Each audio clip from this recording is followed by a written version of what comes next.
এই দুনিয়ার জীবনটা ধোঁকা, একটা ছোট্ট জীবন, পুরা ধোঁকা, কিচ্ছু নাই এর মধ্যে। আমার কথা শোনেন, এই দুনিয়ার জীবনে কিছুই নাই। চারপাশে অনেক কিছু মনে হবে, আপনার বাড়ি আছে, গাড়ি আছে, স্ট্যাটাস আছে, টাকা পয়সা, প্রতিপত্তি সব আছে।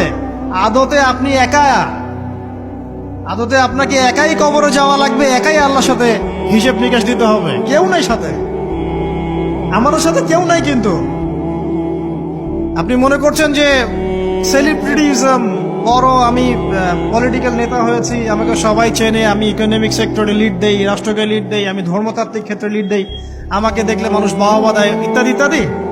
দিন শেষে আমি একা, আপনিও একাই। আমাকেও একাই যেতে হবে, আপনাকেও একাই যেতে হবে। এগুলো সব চারপাশের খালি অন্ধ মোহ, আর কিছু না। এই মোহের মধ্যে ঢুকে পড়বেন না, আল্লাহ পাক তৌফিক এনায়েত করুন। নবী সাল্লাল্লাহু আলাইহি ওয়াসাল্লাম বারবার বলতেন, আল্লাহুম্মা ইন্নী আউযু বিকা মিন ফিতনাতিদ দুনিয়া, বলতেন না? হে আল্লাহ, আমি এই দুনিয়ার ফিতনা থেকে তোমার কাছে আশ্রয় প্রার্থনা করছি। ওয়া ইন্নী আউযু বিকা মিন ফিতনাতিন নিসা, আমি মহিলাদের ফিতনা থেকেও আশ্রয় প্রার্থনা করছি। আরো দোয়া করতেন, আল্লাহুম্মা ইন্নী আউযু বিকা মিন আযাবিল কবর, হে আল্লাহ, আমি কবরের আযাব থেকে আশ্রয় প্রার্থনা করছি।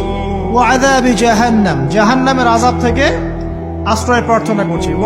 ওয়া মিন ফিতনাতিল মাহইয়া ওয়াল মামাত, জীবন মৃত্যুর ফিতনা থেকে আশ্রয় প্রার্থনা করছি।